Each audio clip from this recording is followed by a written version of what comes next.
you are not over promising to these contractors, because they're going to set it up. If you say that you're going to get 30 a month, then they're going to plan to get 30 a month. And then if you don't fulfill that, you're the dipshit that got them all pumped up about 30 a month. Okay, so people that want to run a call center for roofing contractors, here's the 3 big things you don't do.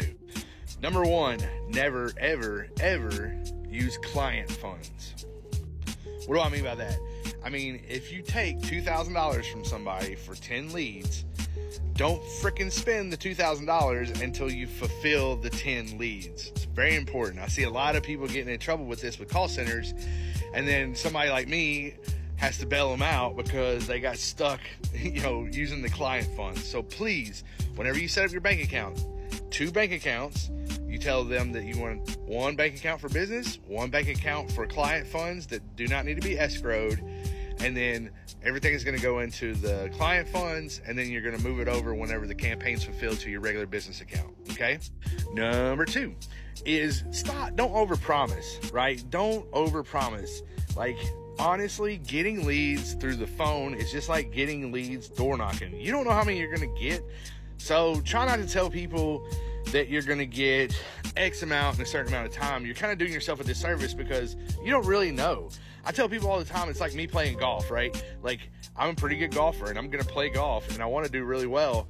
And, I feel like I can fulfill whatever, but I don't know how many birdies I'm going to get. And that's really what it's like to get a lead. It's like to get a birdie, right? It's a win. It's a solid, but I don't even know how many birdies I'm going to get. Now, I can give you a rough estimate of what I'm going to get per month based off of where you are in the country. But if you're new to this, try not to guess. Reach out to me. I'll tell you kind of what the averages are for those parts of the country and how many leads you should be getting for that part of the country, so on and so forth.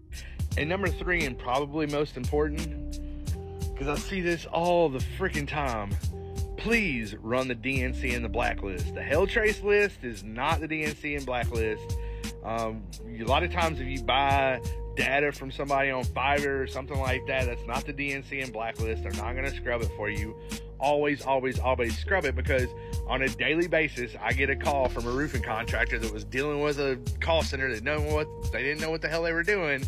And now the roofing contractor's in a lawsuit and they don't know how to get out of it because of TCPA compliance. Number 1, make sure that you have a client fund account, right? Somewhere where you're going to put your client funds. Number 2, make sure that you are not over promising to these contractors, because they're going to set it up. If you say that you're going to get 30 a month, then they're going to plan to get 30 a month. And then if you don't fulfill that, you're the dipshit that got them all pumped up about 30 a month. If you don't know, just tell them you don't know. You're going to give it your best effort.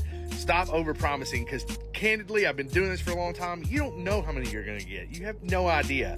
I have a very, very good estimate on what we're going to get, but that's because we work with hundreds of contractors across the country, and we've done all the markets in the universe. Like, it's just because of experience. That's the only reason I know. You're not going to know that when you first start. And number 3, and most important, don't get your contractors in an unnecessary lawsuit.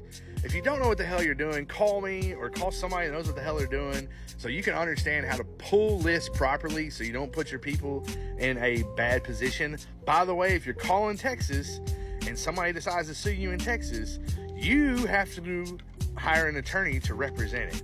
So if you can't afford $15,000 to $3,000 or $6,000 or whatever out of your account, then don't even call Texas, because you don't want to be part of that. All right? Love y'all. Enjoy it. Talk to y'all soon. Holla.